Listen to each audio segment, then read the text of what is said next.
Good evening, good afternoon, good morning, ladies and gentlemen. I'm Boogát and I'm here to talk this very moment with Óscar Ruiz Navia and Carmen Ruiz. Óscar has made a really beautiful movie called Fait, Vivir that you know of because you're here to watch it. And Carmen Ruiz is also the leader of the Gypsy Cumbia Orchestra, one of the most mythic bands from Montreal. So, ladies and gents, you're good today? Very good. Thank you for the invitation, and I'm very glad that we're going to have the possibility to share our film with a big audience in Montreal, thanks to Cinema Public. I am in Colombia now, so I'm very grateful to be here with you guys. Awesome. Yeah. Awesome. So you guys are brother and sister, right? Yes. And what has been your relationship in the past years? Do you see each other every year, or you had some times that you didn't? Tell me a bit about it.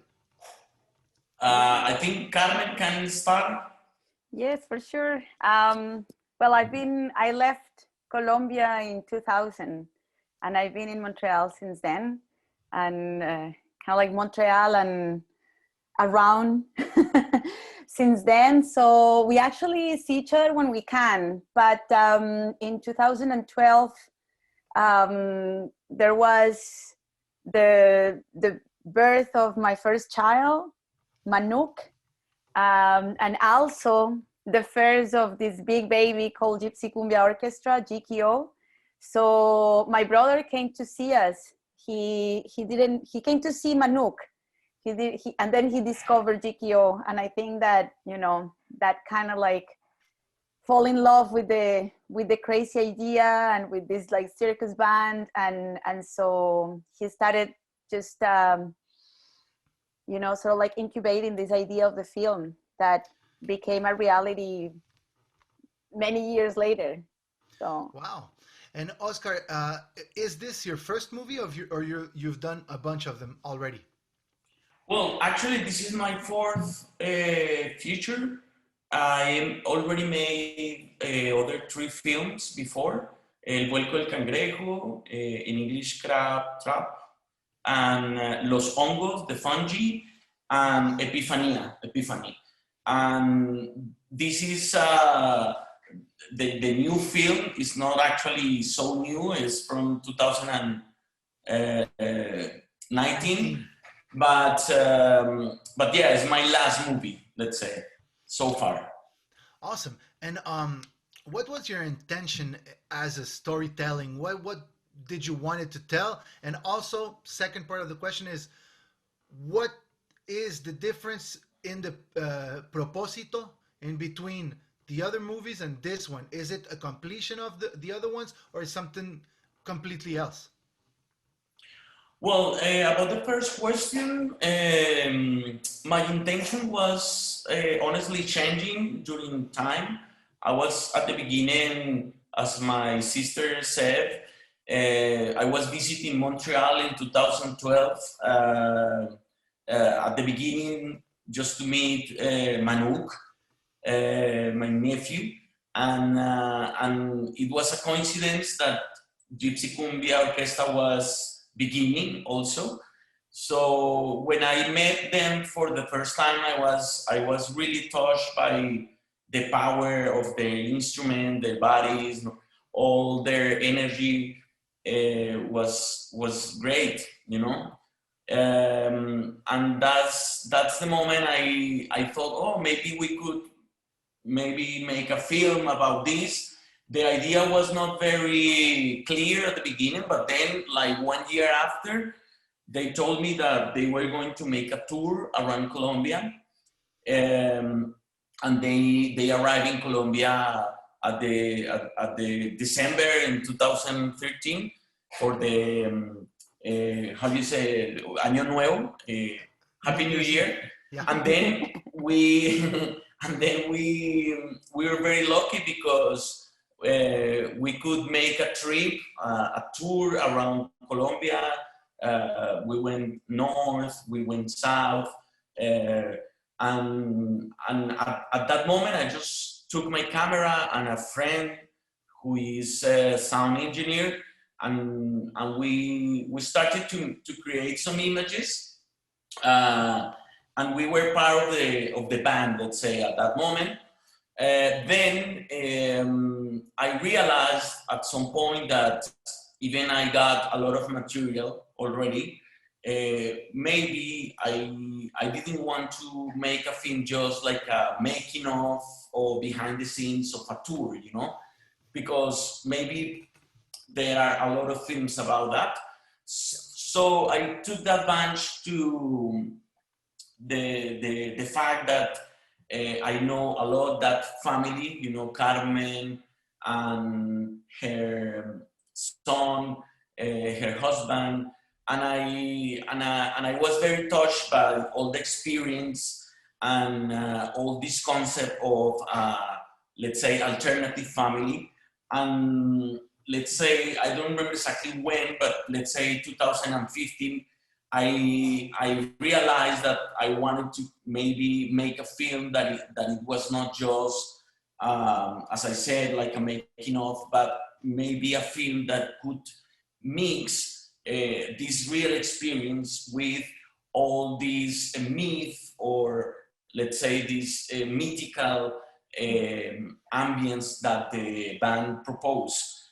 So I started rewriting the project, and now we could say that Fait Vivir, it's a film that mixes a lot of things, and that's why in 2017 we decided to go back to Montreal and to shoot some new images, documentary images, but also all the show called Macondo that you probably know.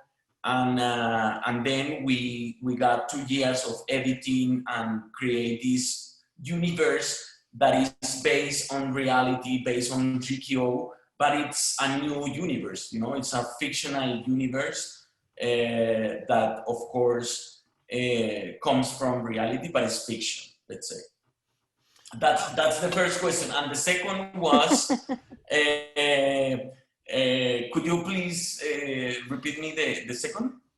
But it's like, so you have like an intention in that movie. Is it different from the intention of the 3 first movies? And did you got into that movie because you already covered something with the 3 first, or is it part of a deeper intention that is in all your movies? Yeah, I remember now. It's also a coincidence. I was making other projects in parallel. Let's say that my first film, it's about a matter, a subject that is really, really different. But then from my second film, which is called Los Hongos and Epiphania, life took me to that way. I started combining or mixing the real history of my family in my own personal fictional universe. So if I remember my previous 2 films, Los Hongos and Epiphania, we could say that there are some elements that are attached to Fait Vivir, but it was not something that I planned in advance. It was something that was happening little by little. And of course, when I decided to finalize, to complete Fait Vivir, I had already finished the other 2 films. So I think those films, of course, in somehow they influenced my last film. And there are some members of my family who also appear in the other 2 previous films, and maybe because of that, we could say that there is a relationship between the 3 films, or it's a complement. But at the same time, Fait Vivir, I think, has its own proposal, let's say. Awesome. And for the people that don't know, Carmen, you know, like Gypsy Cumbia, if you wanted to define it super quick, you would say like it's a musical band. But it's way more than a band, and it's not just musical. There's a lot of different genres of culture involved in it. Could you dress us a painting, a quick painting, if you can, of what you Yes. do? It's like a painting like this one here in the back. Well, I'm a dancer and a choreographer, movement artist, and so this project really comes from that desire of like dancing and making people dance.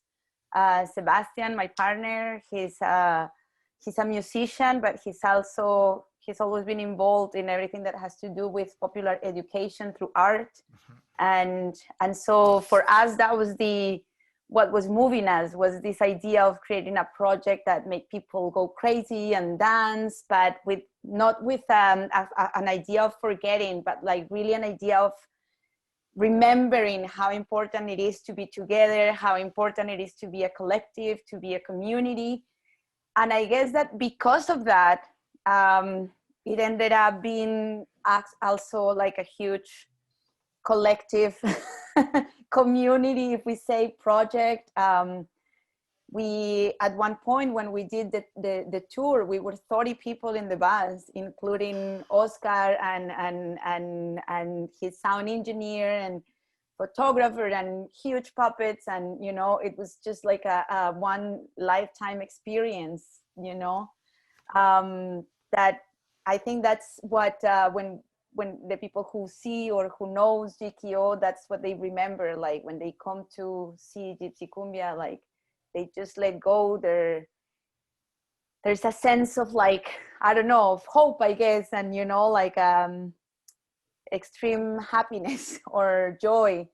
And I, one of the things that I value about GKO is that diversity. We have people from many different parts of the world with like many different artistic backgrounds. All of them are like not just musicians, but like, you know, they've learned how to dance, and they take a lot of risk through circus acts, even though we're not circus artists per se. And you know, we speak many different languages when we have our rehearsals, and that's something that we really enjoy and appreciate. And you know, being a big band, it's always a challenge, but it's also a joy. And you know, that's what GKO is, like a big combination of sound and movement and color and hope, I would say. Wow. Yeah. Actually, I would like to say something about it. Um, all of what my sister is saying at this moment is the reason I decided to keep working in this project, because at the beginning it was not very easy to finance it, for example, because there was not like a normal documentary film, or you know, it was like a mixture of things. So but it was all this spirit that my sister was describing, which makes me keep going. You know, it was very important. And something else I should say is like, as I live in Colombia, I you know, we live in a country which has a lot of difficulties and problems of violence, etc., etc. It's our sad history, and I thought that a group of people who are trying to express through art, or a group of people who are trying to share a different way to live, a different way to spend time in this universe. All of that was very, I don't know if it's correct to say pertinente. Yeah. Pertinent. Powerful. It was very pertinent to make a film about that. For me, it meant a lot, and of course I was thinking in my Colombian audience. You know, I was thinking how they could receive all this heritage, and that's why I wanted to put the main voice of the film on Manuk, my nephew, because he somehow he represented the new generation, you know, the present but the future. And I wanted to make a film that proposed something, you know, not just to make entertainment or something like that, but to make people laugh, but at the same time, people also can reflect and think. And this is very, very pertinent in this time, you know, in this moment of the humanity, and especially in our country, which is very complex. Awesome. Also, like, did you from the beginning? But Manuk was part of the reason why this movie exists, because you went there to meet him. But as you started thinking about doing the movie, was it clear for you to like put him as somebody that will talk, or it's something that came out later? Came out later, and the reason was because when I got a lot of material, I started to check all those images, and I realized that I of course I got a special attention to Manuk, and but also I realized that he was like a symbol of the new generation, the present, you know, and I thought also that if he spoke in the film as the main narrator, the film in terms of editing could be very free, you know, like you could start creating relationship between images. And as you know, cinema, it's, at least for me, it's an editing art. I mean, the editing in cinema, it's for me, it's the real writing, you know. So if when we took this, we made this decision, we made the film bigger, you know, and with more possibilities. And of course, this voice could be very naive, or could be something that make people to reflect and to touch people. And I hope the decision is more in the second way, you know, that voice is not just a little child, but a voice that it's like a new conscience, or a new way of conscience. Awesome. Yeah. And I would say something about it. Like, I feel that even if it's naive in a way, because I sometimes I think about what GKO is too, and I guess we're, in a way, we're naive. And you know, that's okay. I feel that we need some kind of naivety. Can we say that? Is that a noun in English? in the world, I think, you know, especially if we get too concerned, too serious, too preoccupied, we might just get frozen, and you know, we become a little what's the word I'm looking for? But anyways, we can become like a little cynical about that possibility of change. So I think that in a way I appreciate that voice, because you know, there's some kind of, it's naive too, you know, like this idea of, you know, like we're gonna go and make a tour through Colombia and change Colombia, or touch people when we go there, or you know, like we're gonna make like this huge concert, and then people are gonna leave the room feeling that they can live a different life. And I don't know if, you know, like in a way, you know, it's, I think we need more of that, you know, to be able to keep like a sparkle, you know, and to keep active, and to keep dreaming about these things, and not become too serious, too cynical, too disattached, you know. So Awesome. Yeah, in the context of I'm happy that I never saw the movie before the pandemic and I watched it during it. Some friend told me like right now what the world needs more than at any other moment, it's art. Like people need to be creative. And what you're talking about naivety, if it's a real word, but everybody gets it.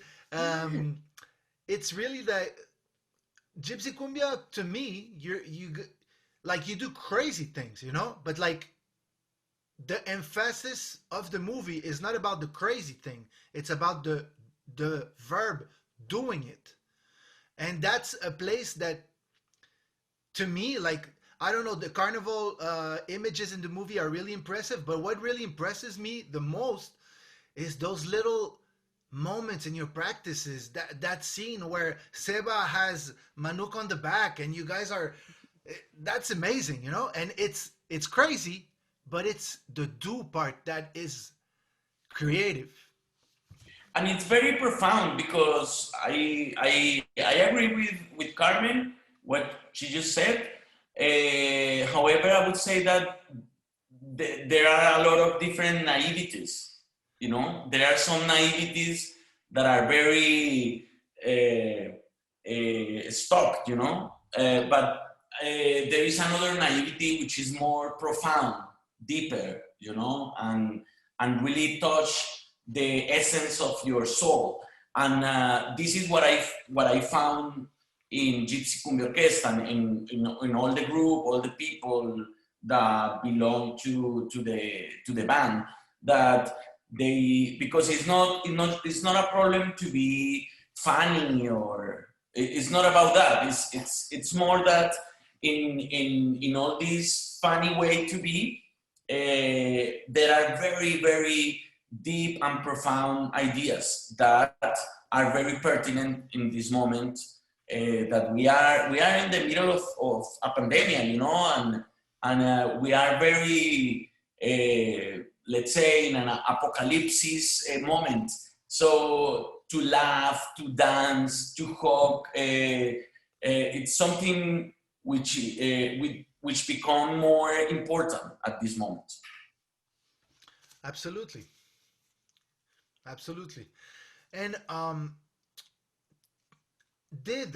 was the Macondo show already made before you started filming it? And did you film those parts after the tour or during the tour? Well, the show was in a. They were creating the show actually in the tour. You could see already some elements of the show, but of course, after 2 or 3 years, the show was more complex, was even better, we could say, because they were more prepared, you know. And but yes, the show already exists, and what we did was to make an adaptation for the film, you know. Maybe when we were close to make the shooting, we polished some idea, we adapted for camera, and yes, we shot this part in 2017. It was almost 2 or 3 years after the tour, and for me it was very important to make this because when I saw the images of the tour, I realized that I didn't have the show in an excellent way, you know, and I wanted to share this powerful talent that they all have. So I think it was a good decision to, after some years, to shoot this. They were more prepared. The show was even better. So I think we were lucky to have this opportunity to make this afterwards.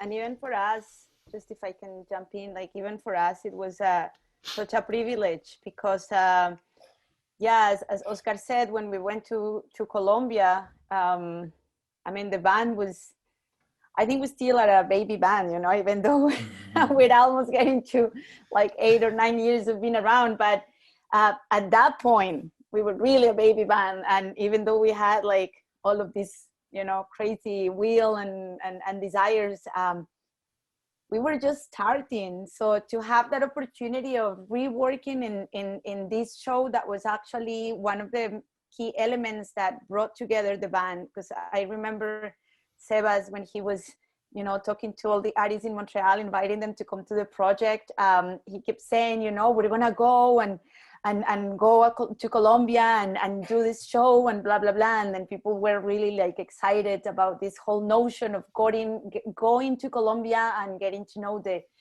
cumbia and the drums and the history. And you know, like that kind of like brought together the band. And during the tour, we were like, okay, this experience, either we're gonna create like a big explosion and everyone is just gonna go apart, or it's gonna really like bring us together, right? And it did. And so having the opportunity of reworking on this initial show and doing it, like doing even like a rewriting of it, because it was like an adaptation for the camera, was a great like creative privilege, and to show the maturity of the band. And I think it gave that way to the movie of a progression, you know, and how we as artists, we were also developing, like just those images in 2012 when we did, you know, like those first practices that Óscar filmed. We were like in a loft somewhere like east, you know, and then we were at the Rialto a few years later with all the lighting and stuff. And so I feel that it shows also that thing of as a way of documentary, like how this project has been evolving, how we have been constantly working on it, and you know, with and yeah, like how like the group has also come together after that. And stayed, you know. Yeah, and yeah, God bless you guys. Like, you're one of my favorite bands, point blank. Another thing that the movie comes out, and that Óscar, you spoke of, I think in the first 10 minutes of this interview, we spoke about the energy that has the Gypsy Cumbia, right? You know, I'm a touring artist, so I know, like, when you tour, it's about energy, like to have good shows, but also to be able to not burn through the thing. You need to have some wood in the oven at the end again, you know? So I really like that scene on the Traversier going to Tadoussac, where we see you, Carmen, and you're beautiful. And you're super tired at the same time, but not in a really mom way, and in a really like, it's not an ugly tiredness. It's like a beautiful tiredness. Why did you wanted to put that in the movie, Óscar? You mean when they are en el barco? Yeah, ship? at the end. And I think you're with the like new baby. And and you're answering, and it's beautiful, but like we see it, like you're out. Like, I think you already answered, because it was because of what you said. For me, it was a beautiful tiredness. I mean, you can feel that. Let's talk about Carmen as a character, no as a real person. I thought that the character with that moment could be felt like a mother who is fighting and struggling, you know, creating, working, but also being a mama, you know. So that's life. That's something for me very emotional, very profound.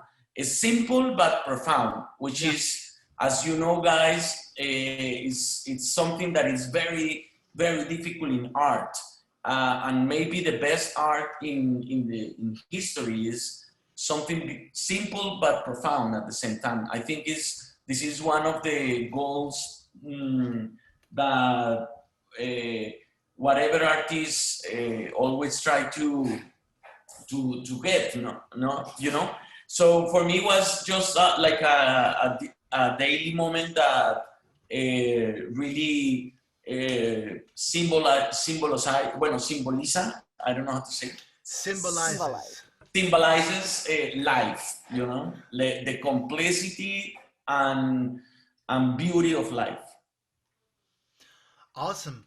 I think we're almost out of time for this interview. So the last question would be, what do you want people to feel?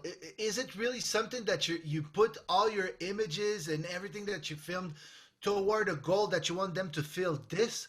Or it's really more like, I felt this way, it works better, and now feel whatever you feel?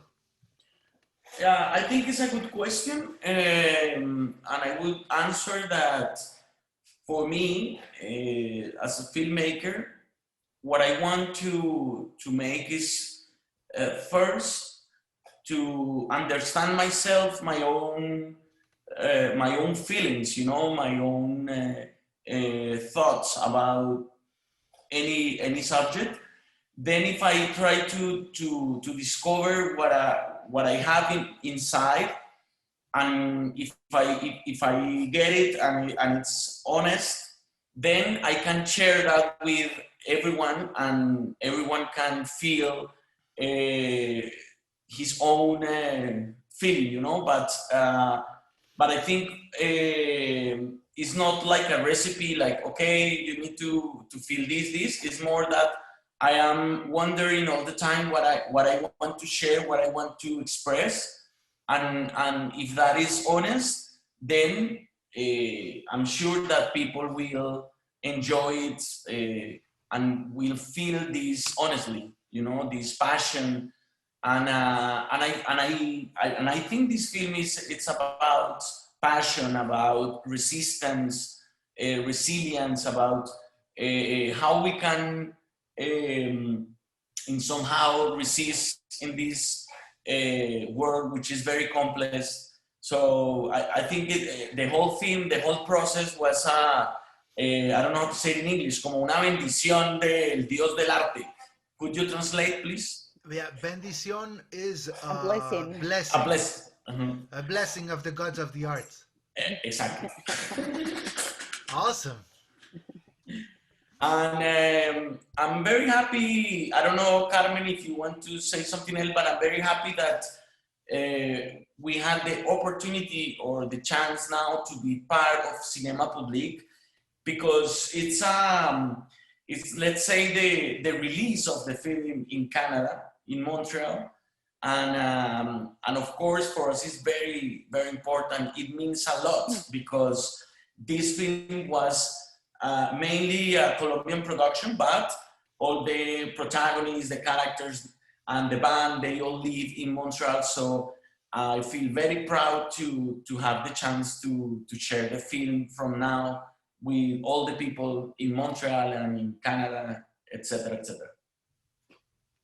Yeah, just likewise, just to close, we're really looking forward to get it out to the audiences that follow us in Canada, for sure, especially in Montreal, our home base. You know, like this, we were about to launch it when it all, like, everything collapsed. So we're happy to, you know, like, to be and looking forward to present it online and in presence to the people here in Montreal who, you know, would really appreciate it, I think. And thank you, Boogát, for being here with us. We're longtime friends and collaborators. We admire each other's music and art. So thank you so much for taking the time to sharing with us. And thank you so much. Yeah. Anytime. Anything. No problem.